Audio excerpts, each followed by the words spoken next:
Hello guys, welcome to my channel royal Apurba. তো বন্ধুরা, তোমরা সবাই কেমন আছো? আশা করি ভালো আছো এবং আমিও খুব ভালো আছি। তো আজকের ব্লগটা শুরু করলাম একদম বাড়ি থেকে বেরিয়ে।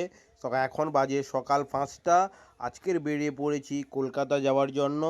তো তোমরা থাম্বনেল দেখেই বুঝতে পেরেছো কলকাতা কেন যাচ্ছি। এই যে বাড়ি থেকে বেরিয়ে যেতে যেতে দেখো সুন্দর প্রকৃতি, সকালের কি অপূর্ব সুন্দর লাগছে। বাড়ি থেকে বেরিয়েই একদম চলে যাচ্ছি স্ট্যান্ডে আমাদের। চলো ওখানে গিয়েই কথা হচ্ছে। এই যে চলে এসেছি আমরা হেঁড়িয়া বাস স্ট্যান্ডে। হেঁড়িয়া বাস স্ট্যান্ডে এসে বাইক রেখে চৌরঙ্গিতে চলে এসেছি। এই যে দেখো ডান দিকে কলকাতা যাওয়ার রাস্তা, এবং দেখো বাম দিকে দীঘা যাওয়ার রাস্তা, আর সোজা গেছে একদম এগরা যাওয়ার রাস্তা। আমরা সোজাই যাব ওই দিকে 1.5 কিলোমিটার মতো দূরে হেঁড়িয়া স্টেশন আমাদের। ওই এই যে বলতে বলতে একদম হেঁড়িয়া স্টেশনে চলে এসেছি। হেঁড়িয়া স্টেশনটা দেখো সকালটা কি সুন্দর লাগছে, কুয়াশামগ্ন স্টেশন। খুব সুন্দর লাগছে, দারুণ লাগছে। আমাদের একটু দেরি হয়ে গেছিলো, ওই জন্য সবাই একটু জোরে যাচ্ছিলো, আমাদেরও তাড়াতাড়ি যেতে হবে। তো চলো একদম টিকিট কাউন্টারে গিয়েই কথা হচ্ছে। আমরা একদম কারেক্ট টাইমে এসেছি, ওই জন্য আগে থেকে সবাই এসে দাঁড়িয়ে আছে। দেখো অনেকজনই আছে আমাদের এই স্টেশনে, যদিও খুব বেশি লোক হয় না, তবুও আজকের অনেক লোক এসছে। এই যে দেখো টিকিট কাউন্টার, চলো আমরা টিকিটটা কেটে নিই। এই যে দেখো আমাদের দুটো টিকিট কেটে নিয়েছি, দীঘা টু হাওড়া ট্রেনের। আমরা হেঁড়িয়াতে উঠবো এই যে হেঁড়িয়া স্টেশনে। চলো একদম ট্রেনে উঠেই কথা হচ্ছে।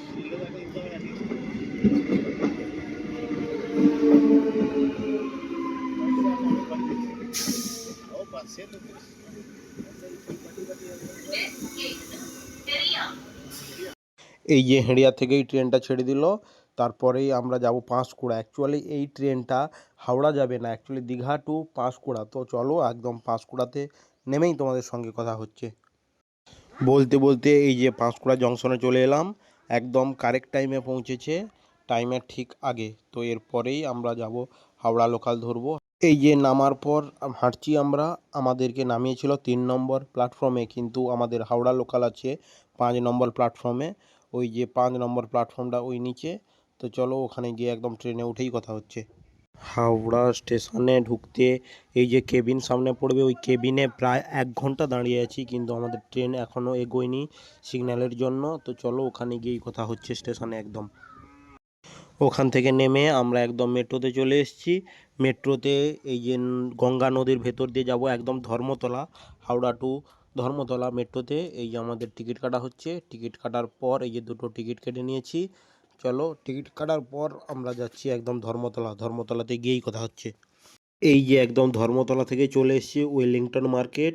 এই যে দেখো ওয়েলিংটন মার্কেটে বাইকের কত অ্যাক্সেসরিজ, দেখো এখানে প্রচুর পরিমাণে বাইকের অ্যাক্সেসরিজ পাওয়া যায়। তোমরা যদি কোনো বাইকের অ্যাক্সেসরিজ লাগাতে চাও এখানে চলে এসো। এই যে দেখো বিভিন্ন গাড়ির এখানে কাজও হচ্ছে, পিপিএফ ল্যামিনেশন থেকে সব কিছুই হচ্ছে, এবং এইচজেজি ও অন্য কিছু লাইটও এখানে সব রকম ব্র্যান্ডেড এখানে লাইট পাওয়া যায়।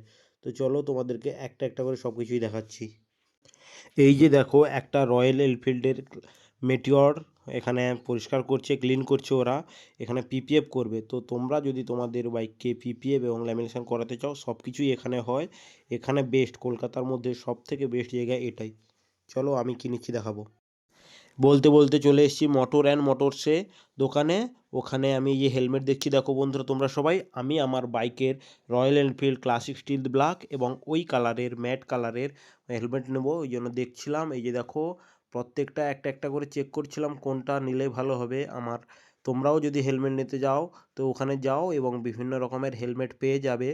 একটা সাজেস্ট করব, তোমরা আগে একটা একটা হেলমেট পরে দেখবে তোমাদের কোনটা ফিটিংস হচ্ছে, সেই দেখেই তোমরা নেবে। চলো আমি দেখাচ্ছি, এরপরে অন্য দোকানে যাওয়ার প্ল্যান আছে, এখানে যদি পছন্দ না হয় অন্য দোকানেই যাব। এই মুহূর্তে চলে এসেছি দাদাজি এন্টারপ্রাইজে। দেখতে পাচ্ছ কত হেলমেট, ওটা হেলমেট নেওয়ার। এটা কোন মডেল আছে এটা?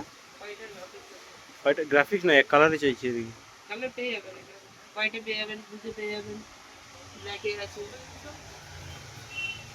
বিভিন্ন রকমের হেলমেট, আমার ওই ভেগা বানটা ছিল, এখান থেকেই নিয়ে গেছিলাম। এই এটার কালার, ওইটা হোয়াইটারই কালার এটা। তারপর আবার সেই মোটো অ্যান্ড মোটরস দোকানে এসে এই যে একটা গ্লাভস দেখছিলাম, এই গ্লাভসটা 700 টাকা বলছিল। খুব সুন্দর গ্লাভস, হাতেও আমার খুব সুন্দর লাগছিল। তো গ্লাভস নেওয়ার প্ল্যান ছিল না, তবে গ্লাভস নেবো নাকি দেখছি। আর একটা জিনিস নিয়েছি, হেলমেট মাউন্ট নিয়েছি আমি ক্যামেরা অ্যাড করার জন্য। আর একটা জিনিস নেওয়ার প্ল্যান ছিল আমার, ওই মোবাইল হোল্ডার নেওয়ার প্ল্যান ছিল, ওইটা নেবো নাকি দেখছি।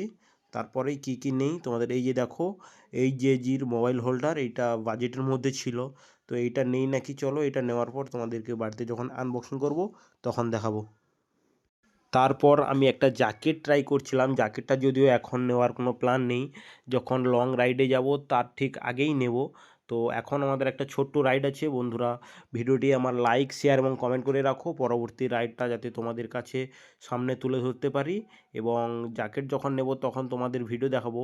তার আগে আজকে একটা ট্রাই করে নিয়েছিলাম, এই যে লোন রেঞ্জারের অ্যাড অন প্রো জ্যাকেটটা ট্রাই করছিলাম এবং কেমন ফিটিংস হয় ওইটাই দেখছিলাম। তো বন্ধুরা আজকের ভিডিও এতটাই, এবং তোমাদের যদি ভিডিওটা ভালো লাগে লাইক শেয়ার এবং কমেন্ট করে জানাবেন, এবং পরবর্তী ভিডিওটি যাতে তোমাদের কাছে চলে আসে অবশ্যই সাবস্ক্রাইব করে রাখবেন।